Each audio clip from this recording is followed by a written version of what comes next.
So New South Wales is rolling out the welcome mat, and let's just say it's planning for it to be the most valuable one in Australia.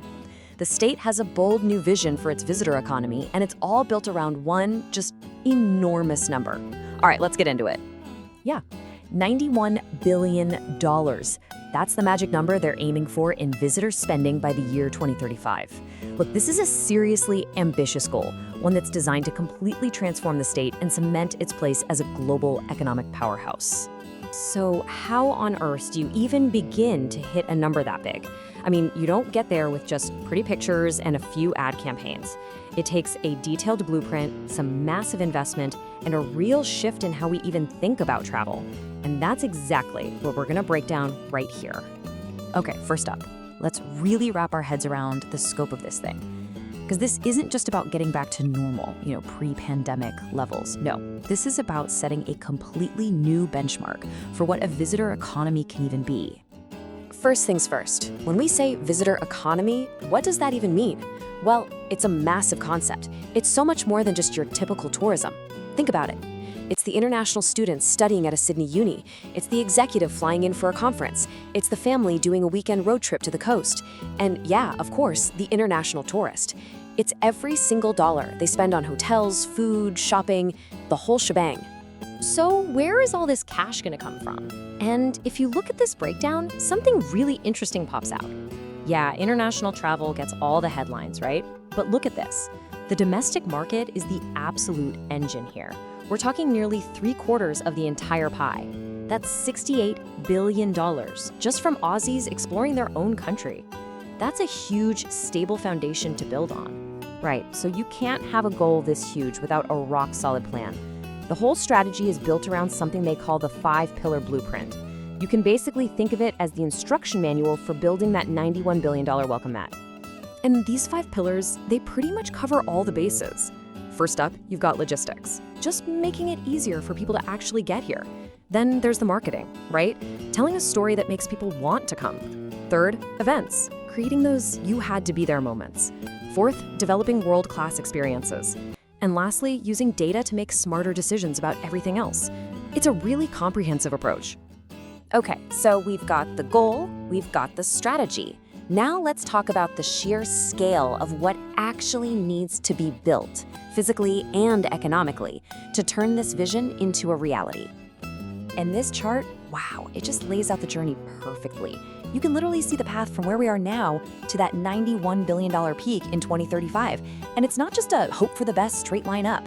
Nope, it's broken down into 3 really distinct strategic phases.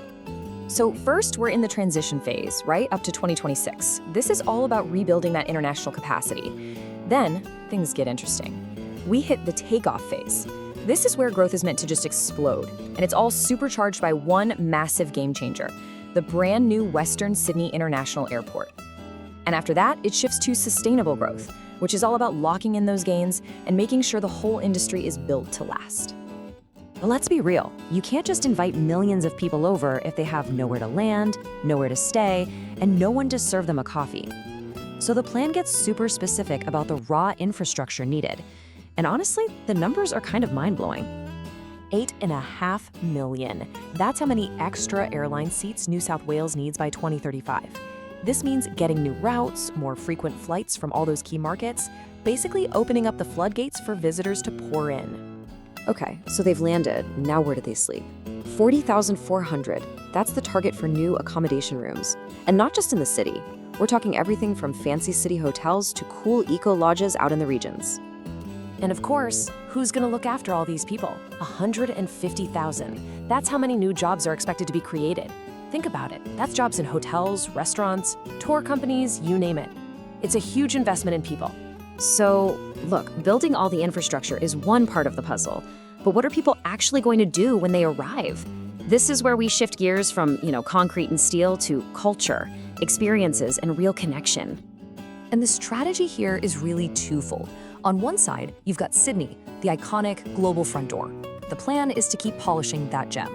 But on the other side, there's this massive push to get people out of the city and into the regions, spreading that tourism money all across the state. And they're not messing around with the regional plan either. The goal is for almost half, a whopping 48% of all visitor spending to happen outside of Sydney. And to do that, you've got to invest in things like better roads, better regional airports, promoting amazing road trips and nature adventures, and really pumping up those awesome regional events that give each place its own unique flavor. Now, a really central piece of this whole experience puzzle is a much deeper commitment to Aboriginal cultural tourism. And the idea here is to go way beyond just a token nod. It's about supporting truly authentic, Aboriginal-led experiences that forge real connections for visitors and help preserve the world's oldest living cultures. And all of this, all these different pieces, they're designed to attract a very specific kind of traveler. They call this person the experience seeker. And trust me, this is not your average tourist. They want more than just a selfie for Instagram. These are people who value sustainability, they crave authenticity, and yeah, they're willing to pay for quality experiences that deliver that. This is the traveler of the future. All right, so we've looked at the massive goal, the 5-pillar blueprint, and all the building blocks needed to get there. Let's kind of pull it all together now and see what this future really looks like for New South Wales. And here are the key numbers, all in one spot. You've got that $91 billion economy, mostly powered by domestic travel, but with a big international boost. It's all supported by over 40,000 new rooms and creates 150,000 jobs. I mean, these are the big numbers that are going to define the next decade for tourism in the state. But you know, it's not just about the numbers. This right here, this is the official vision. It's all about creating an emotional connection. The goal isn't just to get someone to visit once, it's to create an experience so amazing that they have to come back, they want to dig deeper, and they end up telling all their friends about it. And that really brings it all back to a personal level, doesn't it? This whole multi-billion-dollar plan, at its heart, it's about creating those personal, unforgettable moments. Which kind of leaves us with a question to mull over.